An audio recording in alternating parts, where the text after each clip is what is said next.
Chittoor rural మండలం అనంతాపురంలో Shankar Nethralaya Chennai mission for vision Suchi సంస్థ సంయుక్త ఆధ్వర్యంలో ఉదయం 9 గంటలకు ఉచిత కంటి వైద్య శిబిరాన్ని నిర్వహించారు. ఈ సందర్భంగా శంకర్ నేత్రాలయ వైద్యులు వినోద్ కుమార్ మురళి, శుచి స్వచ్ఛంద సంస్థ డైరెక్టర్ గ్లోరీ విజయ్ కుమార్, స్థానిక సర్పంచ్ శ్యామ్లు మాట్లాడుతూ గ్రామీణ ప్రాంతాల్లో ఉన్న పేద రోగులకు కార్పొరేట్ సేవలు అందించాలనే ఉద్దేశంతో ఉచిత కంటి వైద్య శిబిరాలు నిర్వహించి అవసరమైన వారికి కంటి అద్దాలు ఉచితంగా అందిస్తున్నామన్నారు.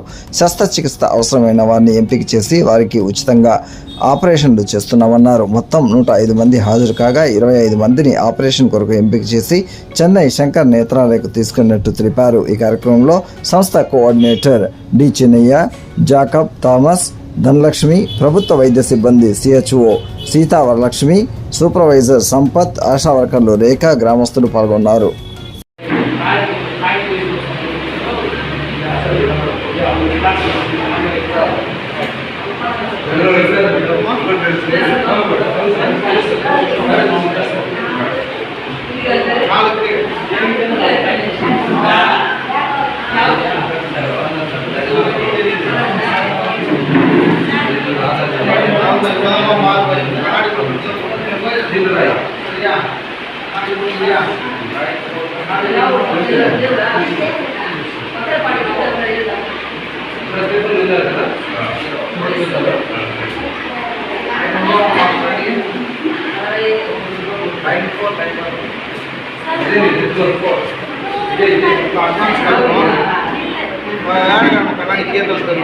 అని